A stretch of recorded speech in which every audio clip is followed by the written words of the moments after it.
Good morning, students. Welcome you all in your GK class. Today we are going to discuss chapter number 12. Before starting chapter number 12, I am telling you a very good thought, that is, working for success will make you a master, but working for satisfaction will make you a legend. हम अगर हमारे काम सफलता या फिर सिर्फ, जैसे कि मैं छोटा सा एक एग्जांपल दे रहा हूँ, अगर आप आपके एग्ज़ाम में सिर्फ पास करने के लिए पढ़ाई कर रहे हो तो उसमें आप मास्टर बन सकते हो, अच्छे से आएगा। यदि आप उसके बदले में आप अगर आपके दिल की खुशी के लिए, आपकी ख्वाहिश के लिए, आपके मतलब उस सब्जेक्ट को, उस पढ़ाई को अगर उसमें आपको लगा हुआ रहे, अगर प्यार करके आप पढ़ रहे हो तो उसमें आप लीजेंड बन सकते हो। कोई भी काम हो, चाहे वो डांस हो, चाहे वो ड्राइंग हो, चाहे वो फिज़िकल ट्रेनिंग हो, चाहे वो कोई सब्जेक्ट्स में आगे बढ़ना, जो भी है। So start chapter number 12. Chapter number 12 topic is father of. Father of, yani we are going to discuss in this today's class about few people, those who are achieved a great success in their respective fields. Okay, आप means आज हम जो कई लोगों के बारे में पता करेंगे जो कि ना अपने अपने रेस्पेक्टिव फील्ड में, अपने अपने फील्ड में, अपने अपने क्षेत्र में एक अलग सा जगह बनाए, जो और बना करके एक अचीवमेंट, एक लैंडमार्क, एक लैंडमार्क बना के रखा है, एक लेवल पहुंचा है, लाइक दैट। तो आइए देखते हैं फर्स्ट किसके बारे में बात करते हैं। Alexander Graham Bell. बहुत सारे बच्चे जानते होंगे अलेक्जेंडर ग्राहम बेल के बारे में। He was the inventor of telephone. हम सब टेलीफोन में बात करते थे ना एक टाइम पे, लैंडलाइन। अभी तो लैंडलाइन थोड़ा कम हो गया, अभी मोबाइल का ज़माना आ गया, but landline we were using. तो टेलीफोन अभी भी यूज़ होता है, हमारे स्कूल में भी है। तो वो टेलीफोन का आविष्कर्ता कौन है? Alexander Graham Bell. Alexander Graham Bell was a Scottish-born inventor, scientist and engineer who is credited with inventing and patenting the first practical telephone. Alexander Graham Bell कौन था? एक स्कॉटिश बॉर्न, स्कॉटिश में जन्म ग्रहण करके एक किया हुआ एक इन्वेंटर था। जो इन्वेंटर किसको कहते हैं? जो ढूंढते हैं, जो खोजते हैं नए नए चीज़ें, उनको इन्वेंटर कहते हैं। जो साइंटिस्ट है, he was a scientist also and he was also an engineer who is credited and inventing, जिसको क्रेडिट दिया जाता है किसके लिए ना? Inventing and patenting the first practical telephone, इसके लिए। ही ऑल्सो को founded the American telephone and telegraph company इन 1885। उन्होंने टेलीफोन तो आविष्कार कर लिया, तो टेलीफोन का पिता वो बन गए। टेलीफोन के पिता होने के नाते वो फाउंडर मेंबर भी एक ऑर्गेनाइजेशन बनाए, कंपनी बनाए टेलीफोन के, जिसका नाम था American telephone and telegraph company. His research on hearing and speech further led him to experiment with hearing devices, which eventually culminated in Bell being awarded the first US patent for the telephone on March 7, 1876. Beyond his scientific work, Bell was an advocate of compulsory sterilization and served as chairman of or president of several eugenics organizations.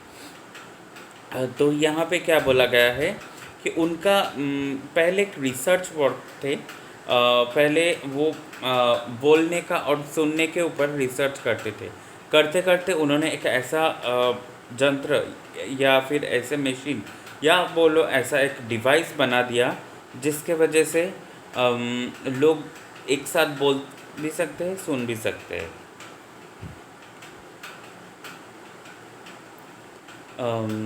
और साथ में बहुत दूर से। तो इसी चीज़ के वजह से यूनाइटेड स्टेट्स ऑफ अमेरिका से उनको एक अवार्ड मिला था March 7, 1876 में। अ, ये साइंटिफिक काम के साथ साथ भी वो एक एडवोकेट भी थे, और साथ में वो एज ए चेयरमैन और प्रेसिडेंट काम किया था सेवरल यूगेनिक्स ऑर्गेनाइजेशन में। बहुत सारे यूगेनिक्स ऑर्गेनाइजेशन जो है उसी में चेयरमैन प्रेसिडेंट काम किया था।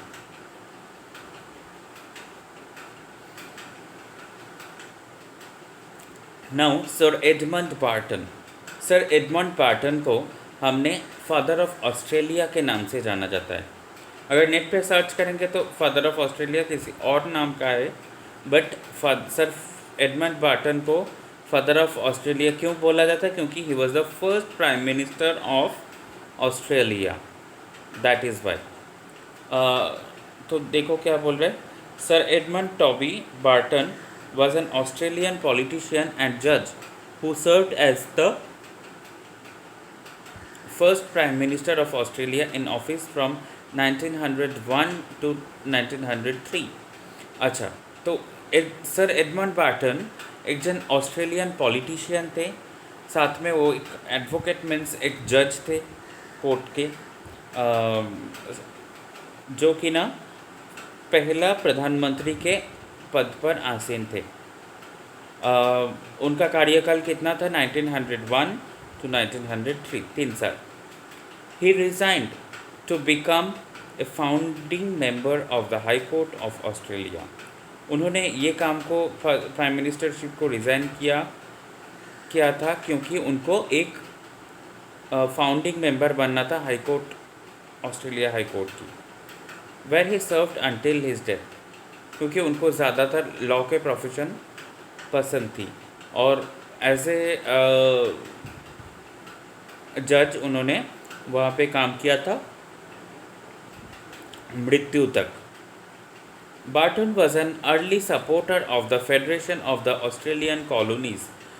जो फेडरेशन मतलब जो डिवाइडेशन होता था ऑस्ट्रेलियन कॉलोनी में पहले, तो उनको रोकते थे ये और उनको सपोर्ट भी करते थे। The goal of which he summarized as, जो गोल के ऊपर वो चलते थे उसका नाम है a nation for a continent and A continent for a nation.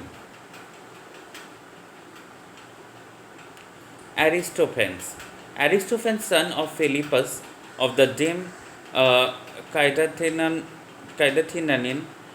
was a comic playwright or comedy writer of ancient Athens and a poet of old Attic comedy। अच्छा, एरिस्टोफेंस थे फिलिपस के पुत्र। जो फिलिपस कौन थे? डेम ऑफ काइडेनेनियन।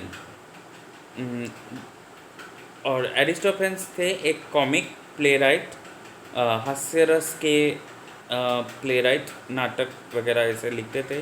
Comedy writer of ancient Athens, बहुत पुराने एथेंस के ज़माने में वो ये लिखा करता था। And A poet of old attic comedy, साथ के साथ उन्होंने पोएट भी थे एटिक कॉमेडी के। 11 of his 40 plays survive virtually complete. अच्छा, उनका 40 काम में से 11 काम पूरे वर्चुअली कंप्लीट मीन्स कंप्यूटर में से उन्होंने कुछ किया था। These provide the most valuable examples of a genre of comic drama known as old comedy and are used to define it, along with fragments from dozens of lost plays by Aristophanes and his contemporaries। तो ये जो काम था उनका, ये 11 books को, 11 place को, तो ये एक लैंडमार्क काम हुआ था उनके तरफ से, जो कि ना आज तक भी लोग ओल्ड कॉमेडी के नाम से जानते हैं। और ये लॉस्ट प्लेज में से इनका लिखना मिल जाते हैं। Robert Boyle. अच्छा, रॉबर्ट बॉयल को हम फादर ऑफ केमिस्ट्री नाम से पुकारेंगे। तो ये जो एरिस्टोफेंस थे क्या? Father of comedy. Now Robert Boyle was an Anglo-Irish natural philosopher, chemist, physicist and inventor। तो रॉबर्ट बॉयल कौन थे? एक Anglo Irish means proper Ireland के नहीं थे। आयरलैंड के लोगों को आयरिश कहते हैं और प्रॉपर आयरलैंड के नहीं थे, कहीं और का था, तो इसीलिए उसका एंग्लो आयरिश नेचुरल फिलोसोफर कहते हैं, जो कि ना घूमने को पसंद करते थे, केमिस्ट भी थे, फिजिसिस्ट थे एंड एन इन्वेंटर था। Okay, Boyle is largely regarded today as the first modern chemist and therefore one of the founders of modern chemistry and one of the pioneers of modern experimental scientific method। Okay, तो ये जो Robert boil थे, इनको modern chemistry का father माना जाता है, क्योंकि इन्होंने बहुत सारा काम किया था मॉडर्न केमिस्ट्री में। और मॉडर्न केमिस्ट्री का एक फाउंडर के नाम से जाना जाता है। मतलब इन्होंने एक पायोनियर्स, एक दृष्टांत रखे एक काम में, कामयाब रहे of modern scientific experimental scientific method में। He is best known for Boyle's law. उनके नाम के एक लॉ है, जैसे न्यूटन्स लॉ आपने पढ़ते हो, तो न्यूटन भी ऐसी फेमस हुई है। तो वैसे ही is best known for Boyle's law. Boyle's law physics में एक है, तो वहाँ से इनका नाम बॉयल्स लॉ आया है, जिसके वजह से उनको नाम इतना फेमस हो चुकी है। which describes the inversely proportional relationship between the absolute pressure and volume of a gas। Actually ये बॉयल्स लॉ में क्या था कि inversely proportional relationship between absolute pressure and volume of a gas, इनके बारे में जानकारी दिया जाता है। If the temperature is kept constant within a closed system, means मतलब टेम्परेचर अगर क्लोज्ड सिस्टम में कहीं पे रहेंगे तो वहाँ के जो प्रेशर है गैस के आकार में आ जाता है वहाँ के, ऐसे कुछ तो है। Just clarify with Rani ma'am, you can if you want what is Boyle's law, just ask her, then she may be explain about that thing. Geoffrey Chaucer को हम फादर ऑफ इंग्लिश पोइट्री के नाम से पुकारेंगे। Geoffrey Chaucer was an English poet and author, widely considered the greatest English poet of the Middle Ages. उनको Middle Ages के एक great poet के नाम से जाना जाता है, जियोफ्रे चौसर। उनका सबसे बहुत बढ़िया काम कौन सा था? The Canterbury Tales. This is the very famous book, The Canterbury Tales. He has been called the father of English literature, or alternatively the father of English poetry. Okay, he was the first writer to be buried in what has since come to be called Poets' Corner in Westminster Abbey। वही एक सबसे पहला English writer है जिनको कब्र दिया गया है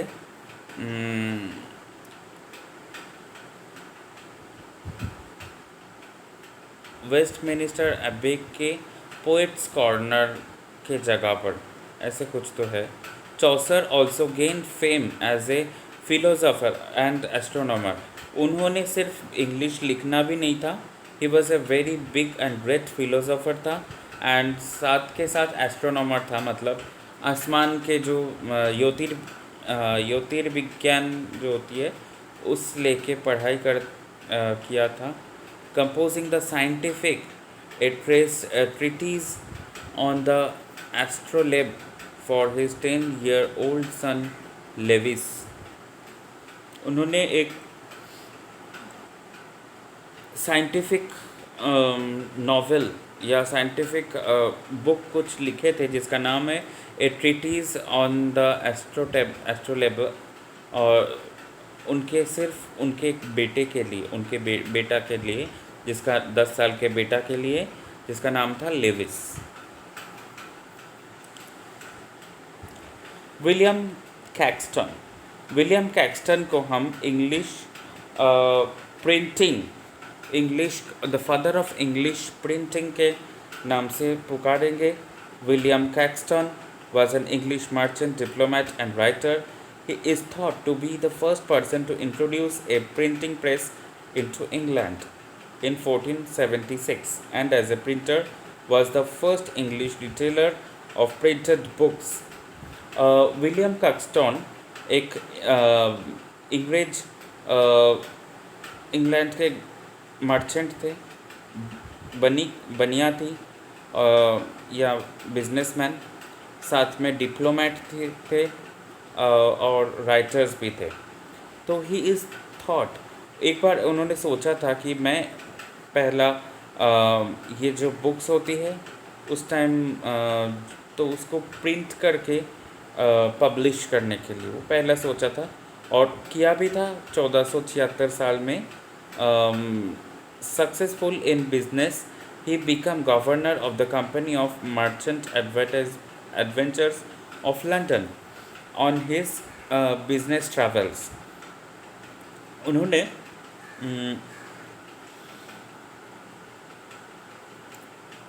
क्या किया था, सक्सेसफुल बिजनेस रन करने के साथ साथ उन्होंने company of merchant adventures of London यहाँ के गवर्नर भी बन चुके थे, और साथ में ऑन हिज बिजनेस ट्रैवल्स, उनके ट्रैवल्स बिजनेस का जो ट्रैवल थे उसी दौरान ही observe the new printing industry in Cologne. उन्होंने एक न्यू प्रिंटिंग इंडस्ट्री देखा था कोलोग्ने जगह पर, which led him to start a printing press in Bruges in collaboration with Collard Manson। तो उन्होंने उसी दौरान एक प्रिंटिंग प्रेस ढूंढ के मिला जो प्रिंटिंग प्रेस ब्रूजेस में है, और ये काम उन्होंने किया था कॉलर्ड मैंसन के साथ। Sir George Cayley, Sir George Cayley को हमने पुकारेंगे the father of aviation. Sir George Cayley 6th baronet was an English engineer, inventor and aviator। मतलब एक जन इंग्लिश इंजीनियर भी थे, इन्वेंटर ढूंढने वाला, और and aviator means pilots. He is one of the most important people in the history of aeronautics। भारतीय history of aeronautics, भारतीय नहीं बल्कि पूरे दुनिया की एरोनॉटिक्स जो प्लेन रिलेटेड, जो फ्लाइट के रिलेटेड जो संबंधित पढ़ाई होती है उसको एरोनॉटिक्स बोलते हैं। एरोनॉटिक्स इंजीनियरिंग नाम सुना होगा आप लोगों ने। तो वैसे एरोनॉटिक्स के हिस्ट्री में इनके नाम बहुत फेमस है, बहुत इम्पॉर्टेंट है। Many people consider him to be the first true scientific aerial investigator and the first person to understand the underlying principles and forces of flight. उन्होंने सबसे पहला क्या किया था, एक जन सही साइंटिफिक एरियल इन्वेस्टिगेटर के नाम से जाना जाता था, फर्स्ट पर्सन टू अंडरस्टैंड, जो कि ना सबसे पहला इंसान था ये समझने के लिए the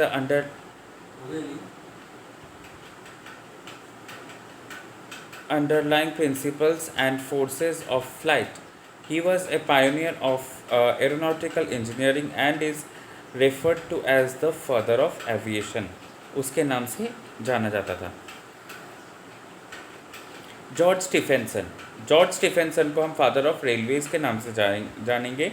George Stephenson was an English civil engineer and mechanical engineer renowned as the father of railways. Stephenson was considered by the Victorians a great example of diligent application and thirst for improvement. उन्होंने Victorians जो थे एक जाति Victorians में से एक थे अच्छा विक्टोरियंस ने इनको बोलते थे he is a great example of diligent application and thirst for improvement.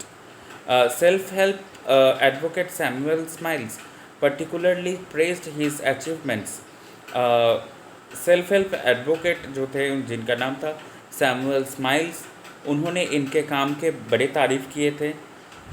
His chosen rail gauge, sometimes called Stephenson gauge, was the basis for the 4 feet 8.5 inches standard gauge used by most of the world's railways. जो railway line जो railway track थे वहाँ पे जो distance में 1 gauge 2 gauge ये जो gauge थे वहाँ पे 4 फीट दूरी में एक क्या बोलते हैं मार्किंग या कुछ तो डिवाइडर गैप्स दिया जाता था, कुछ ऐसे है जिस गॉज को स्टीफेंसन गॉज के नाम से जाना जाता है.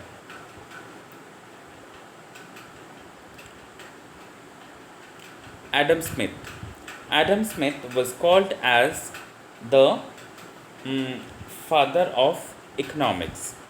Adam Smith was a Scottish economist, philosopher, as well as a moral philosopher, a pioneer of political economy and a key figure during the Scottish Enlightenment. Also known as the father of economics or the father of capitalism. उन्होंने capitalism जो theory है economics में उसी के आधारित कुछ formula बनाए थे और जो कि ना it's a pioneer of political economy and that is why he is known as the father of economics और the father of capitalism. Smith wrote the 2 classic works. उनका 2 क्लासिक काम थे, बुक्स थे जिनका नाम था इकोनॉमिक्स के ऊपर ही था, जिनका नाम था the theory of moral sentiments जो कि पब्लिश हुआ था 1759 में, और दूसरा था an inquiry into the nature and causes of the wealth of nations 1776 में. अर्नेस्ट रदरफोर्ड जिसको हम जानेंगे फादर ऑफ न्यूक्लियर फिजिक्स के नाम से. अर्नेस्ट रदरफोर्ड जो first baron Rutherford of Nelson थे वॉज ए न्यूजीलैंड बॉर्न. इनका जन्म न्यूजीलैंड में हुआ था. ब्रिटिश फिजिसिस्ट जो कि ना काम के लिए ब्रिटिश में गए थे और वहाँ पे अपना काम फिज़िक्स के ऊपर डिग्री वगैरह किया है और काम भी करने लगे. Who came to be known as the father of nuclear physics. Encyclopedia Britannica इन्होंने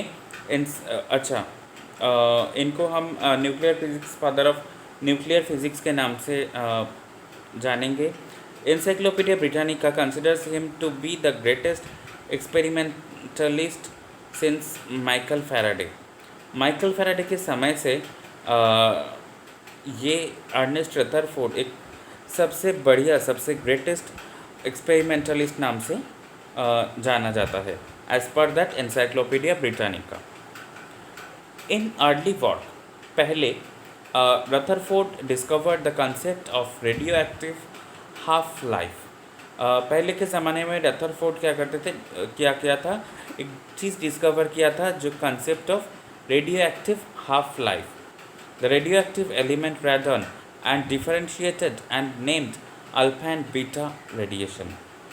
रेडियोएक्टिव वेव से उन्होंने बीटा और अल्फ़ा को अलग करके जो कि ना न्यूक्लियर फिज़िक्स के एक लैंडमार्क थे, सक्सेस एक पायोनियर हिस्सा थे. It is the basis for the Nobel Prize in chemistry. He was awarded in 1908. उनका अवार्ड आया था 1908 में नोबेल प्राइज़ केमिस्ट्री के लिए for his inventions into the disintegration of the elements. उनका जो काम था inventions into the disintegration of the elements and the chemistry of radioactive substances के ऊपर उनका जो काम था, उसी के ऊपर उन्होंने उनको नोबेल प्राइज़ दिया गया था, for which he was the first Canadian and Oceanian Nobel laureate.